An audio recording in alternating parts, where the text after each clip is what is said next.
Okay, you did it then, you lost the weight, but now something doesn't feel right. Your strength has dropped. Your energy isn't where it should be.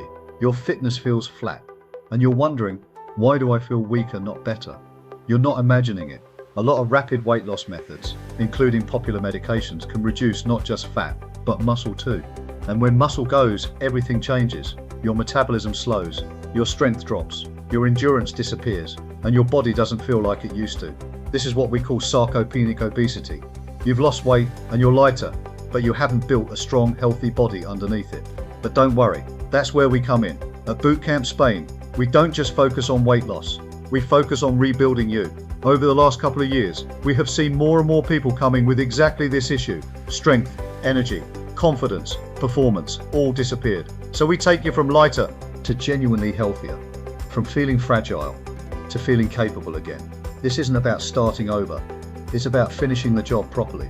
You've already done the losing weight part. Now it's time to rebuild your strength, restore your fitness, and actually feel good in your body again. You've lost the weight, now let's get you healthy.